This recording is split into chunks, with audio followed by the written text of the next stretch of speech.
as many of you know, I'm a big fan of role-playing games, and I have been since the early to mid 1980s. But the problem is they grow, don't they? You end up with huge amounts of stuff to carry with you. So I saw this and I thought, I'm going to give this a try. It's called Pocket Dungeons. And well, you can see the size of it there. It's tiny. It's credit card size.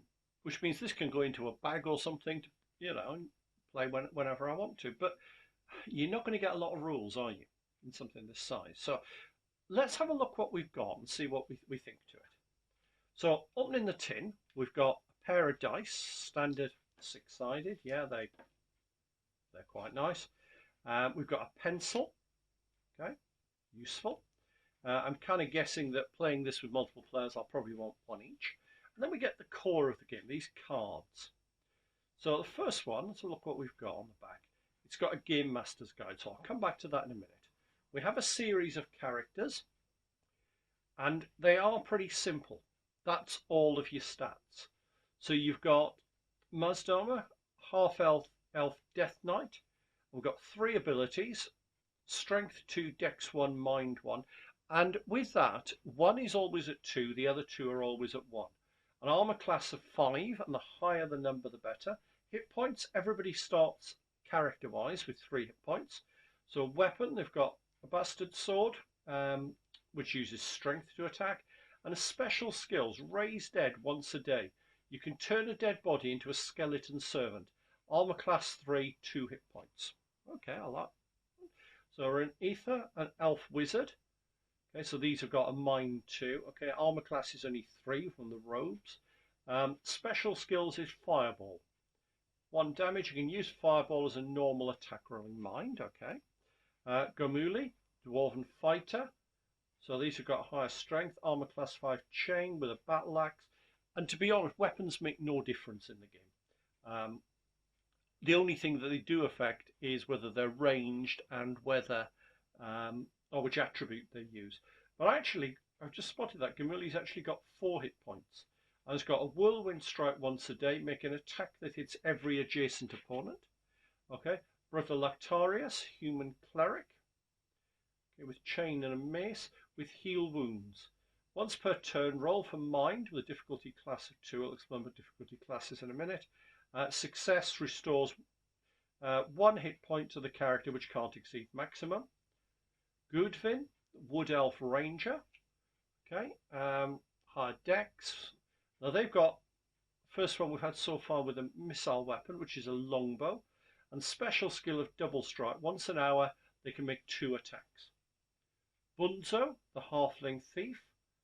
Okay, special skills, sneak attack, and can perform an additional attack with a dagger when the enemy is focused on somebody else.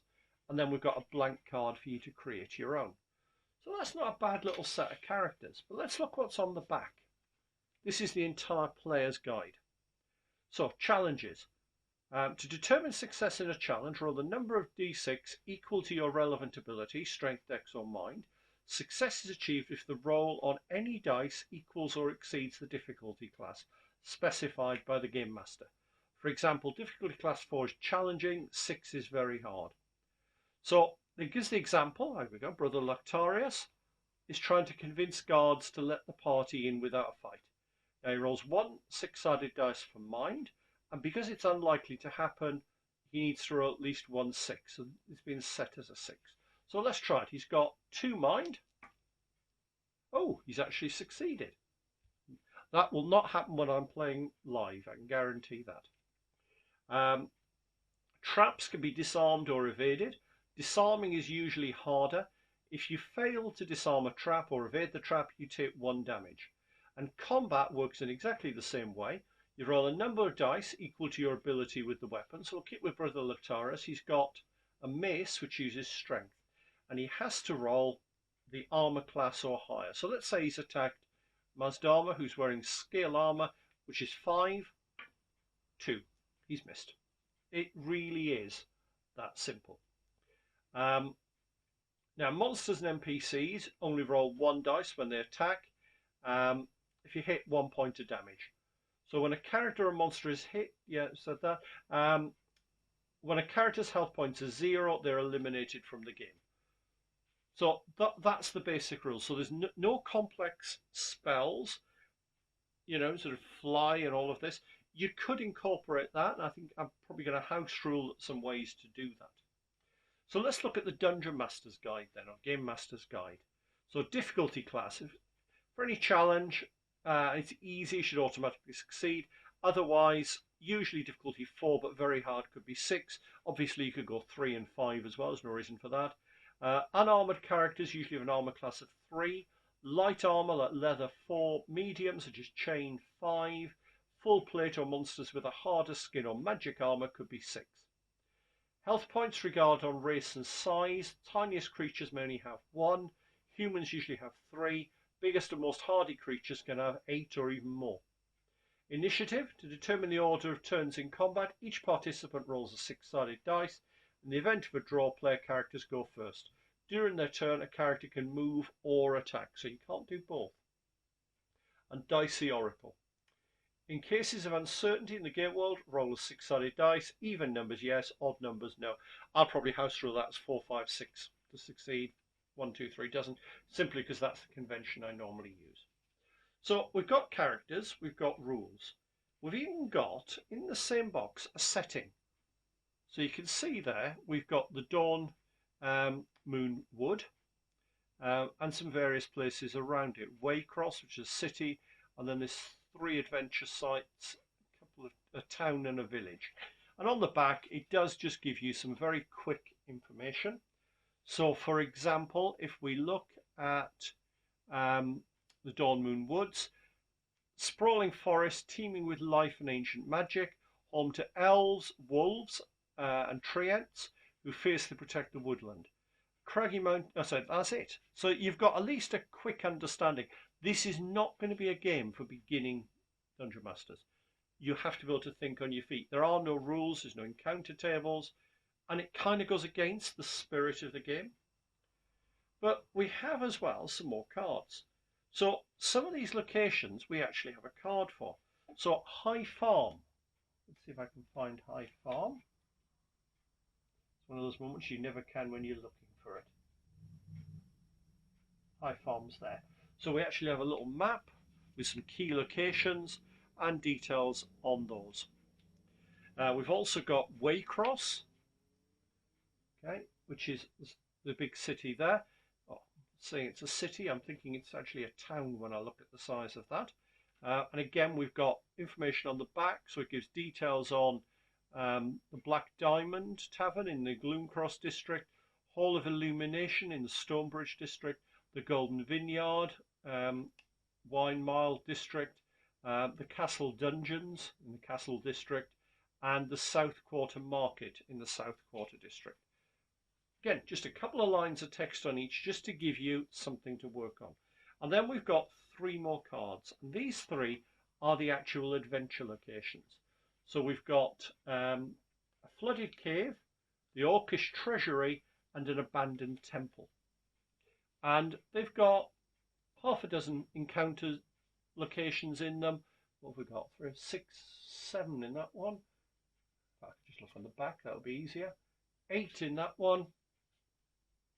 5 in that one. So they are very simple. I quite like the concept, and I've got to be honest, I had a look at it and I thought, you know what? I think this is potentially going to be quite good as a simple game for sort of my grandkids. I'm probably going to try it with them. And I thought, how easy though is it to actually write these adventures? And I've actually written one. And if you're a patron, this will actually be on the web page for you to download free of charge.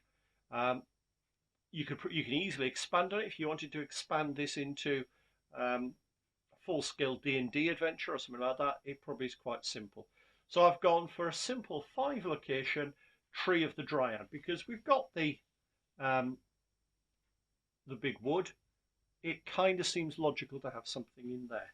So what I've done is a scenario where a dryad has been, well, I'm not going to tell you. Something has happened to the dryad and the tree. and the PCs discover the tree through a squirrel who shows them the magic entrance, and the adventure takes place inside the tree.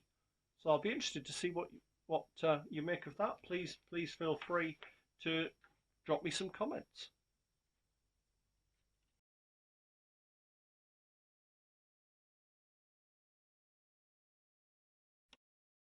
So since I shot my video for the Pocket Dungeons, I've become aware that actually this is not as the game originally was published. It was actually Tiny Dungeons, which is the official version of the game. This is a knockoff copy, which I wasn't aware of when I bought it, and they've changed the name. But everything on these has stayed the same. The characters are the same, the cards are the same, maps are the same, everything is still the same. So yeah, I will put a link to the proper version in the links below. And if you are going to buy it, please buy it from the